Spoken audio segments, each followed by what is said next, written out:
কুরবানির পশুর হাট মাতাতে আসছে গাজীপুরের বিশাল আকৃতির গরু সুলতান, যা ইতিমধ্যে এই এলাকায় আলোড়ন সৃষ্টি করেছে। আকর্ষণীয় এই গরুটি অনেকের কেনার সামর্থ্য না থাকলেও আশেপাশের এমনকি দূর দূরান্ত থেকে লোকজন আসছেন এক নজর দেখার জন্য।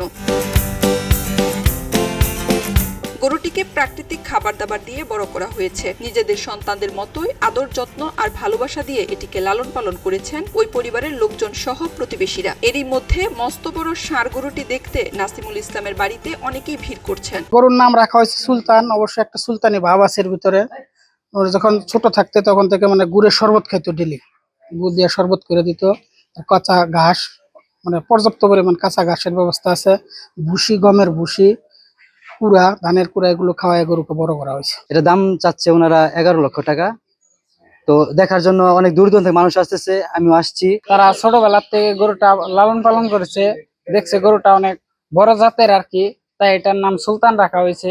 গরুটির দাম হাঁকা হচ্ছে 11 লাখ টাকা। খামারির দাবি, প্রাকৃতিক খাবার ও পরম যত্ন দিয়ে লালন পালন করা হয়েছে সুলতানকে। এই গরমের দিনে একাধিকবার গোসল করানোর পাশাপাশি শরীর ঠান্ডা রাখতে উপরে ফ্যানের ব্যবস্থাও রাখা হয়েছে।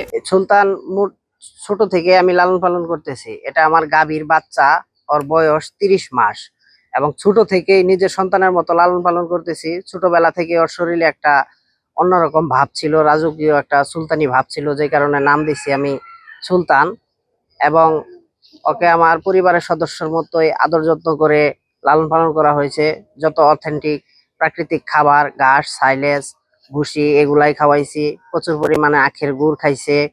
তারপর দিনে 4 থেকে 5 বার ওকে গোসল করানো হচ্ছে গরমের কারণে।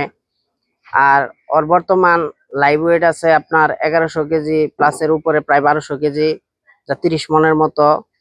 এখন এটা কুরবানির ঈদে যদি একটা এর কাঙ্ক্ষিত দাম পাওয়া যায়, তাহলে ভবিষ্যতে এরকম গরু আরো মানুষকে উপহার দিতে পারবো। প্রতিদিন 1.5-2 হাজার টাকার খাবার খাওয়ানো ফ্রিজিয়ান জাতের সুলতান গাজীপুরের মধ্যে সবচেয়ে বড় বলে জানিয়েছেন এই খামারি।